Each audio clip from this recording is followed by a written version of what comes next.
Napakasarap talagang umuwi ng probinsya.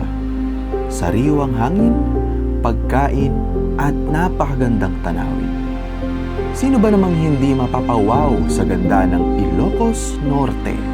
Kaya naman, samahan nyo kaming i-explore ang isa sa mga pinagmamalaki ng Ilocano, ang Avis Falls.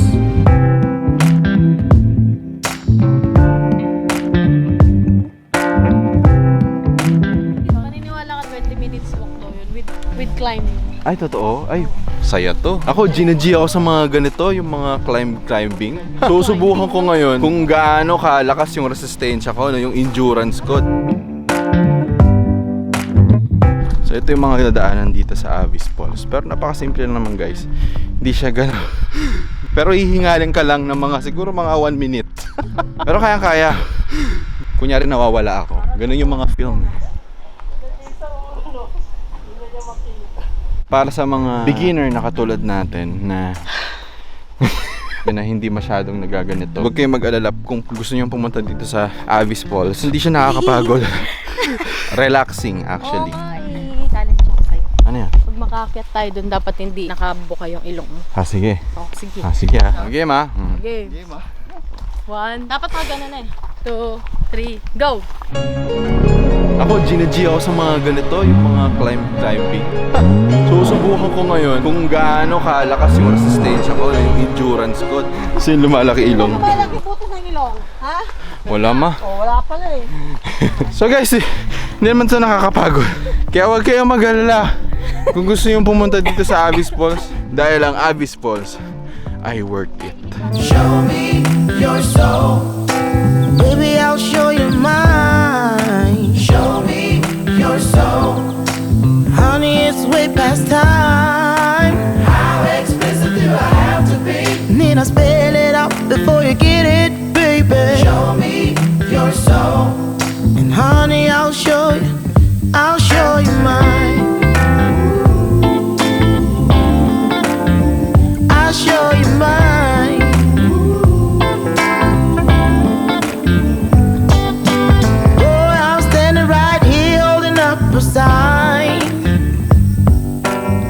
Okay, i-record ko guys.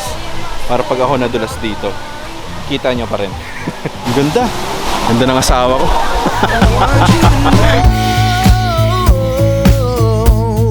That I'll always be by your side. Ganap na ganap ah. It's not something. Yan siya nasira, medyo mabantot na ako eh. Wala, sabi niya talaga, okay lang. Sarap tumalon dyan, kasi di ako mahilig tumalon. Natalan ka, Jay. Dream that I stand right before you.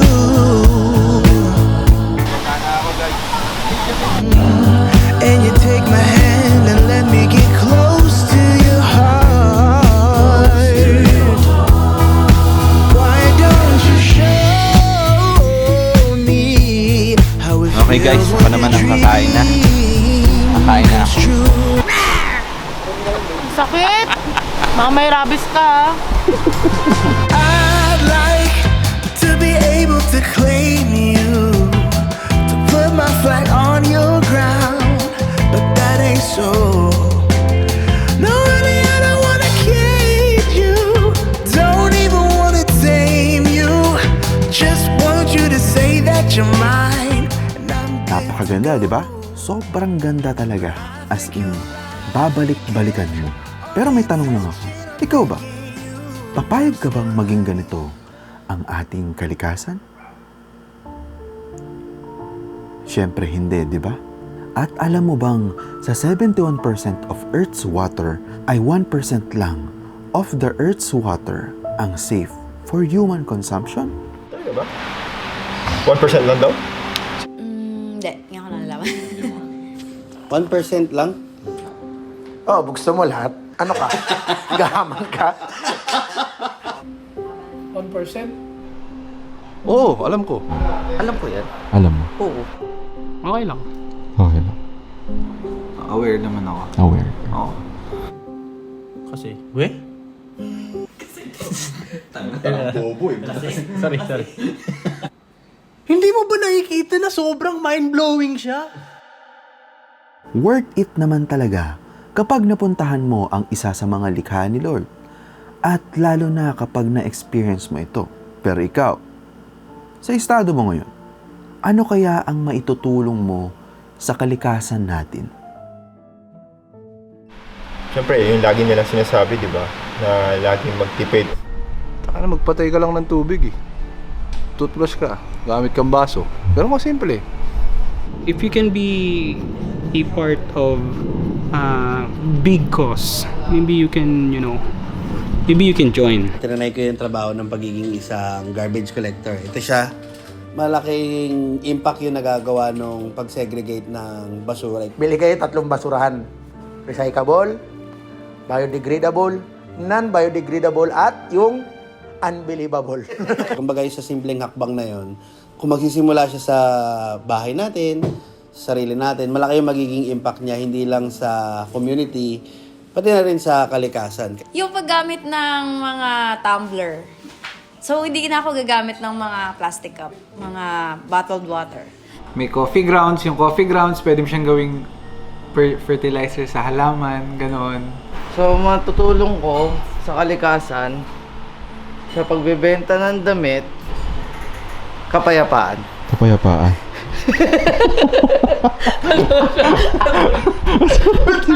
Ngayon, ano ang ino-offer ng damit? Magbigay ng kapayapaan sa kalikasan. Sa mga tao, pag payapa ang mga tao, ang kalikasan ay payapa din. Tama. Walang mangyayari na? Tirahan. Be the person who will influence other people to start now. Turuan yung anak ko to love the earth. This is our planet. We love the earth. This is our home. One small step for man, one big step for mankind. Yan yung sabi kay Neil Armstrong. Ano naman ang maipapayo mo sa mga taong mahilig pumunta sa beach, mountains, and falls, or sa mga taong nais sumubok pumunta dito? Sa mga lugar na hindi kayang puntahan ng MMDA or ng ating mga street sweepers. All these places you are going to make memories. Tingnan nyo ng maigay yung napakagandang creation ni Lord. Namnamin nyo, pag aakit kayo dyan o sa mga kayo pupunta, mag-reflect kayo. Sabihin nyo sa sarili nyo, this place that was given to me by the Lord is so beautiful that I would take care of it for the next generation to see. Kasi madalas tayo pag magbabakasyon tayo sa ibang lugar, hindi ko nilalahat. Pero maraming ganun. Lalo kapag may mga event sa mga malalaking lugar, may event dito sa ganitong lugar. Kadalasan, naiiwanan, maraming kalat. Hindi ka ba magigilty na iniwan mo yung mga kalat na yun tapos ikaw yung isa sa dahilan kung bakit nadadagdagan yung pollution? Common sense lang ang hindi magtapon sa kung saan-saan. Napakadaling gamitin. Let's be aware and be a responsible tourist sa mga pinupuntahan natin. And if you are going as a whole, yung mga kalat na iniiwan, Kasanayan nila na itapon ng maayos. Maglinis, linisin lang. Leave nothing but footprints. Come as you are and go as you are. Don't leave any trash. Yun lang. Kung ano yung dinatnan nila, dapat ganun nilang aalisan. Let's only leave memories behind, not trash. Ingatan natin habang kaya pa. Kasi pag si Mother Nature ang nagalit, bahala sila.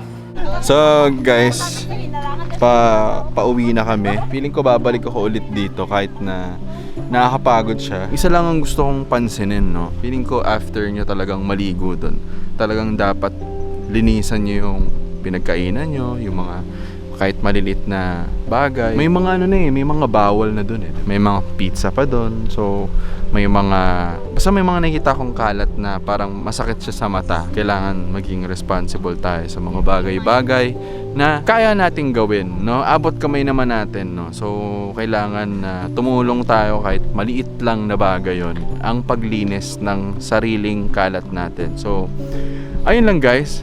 And i-enjoy nyo ang creation ni Lord. Dahil ang creation ni Lord ay para sa iyo at para sa iba at para sa ating lahat. Kailangan nating pangalagaan ang ating kalikasan. Dahil kung napapansin nyo, ay painit na ang buong mundo.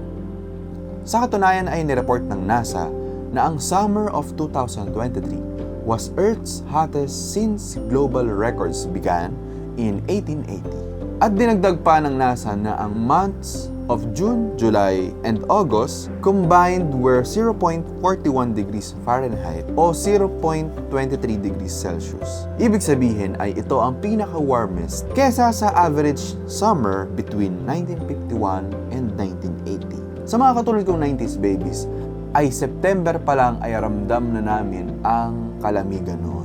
Pero ngayon, until November ay ramdam pa rin natin ang mainit na panahon. Bakit kaya? Sapat na ba? Kung hindi pa, mas magaling kung aalamin. Ikaw, anong magagawa mo?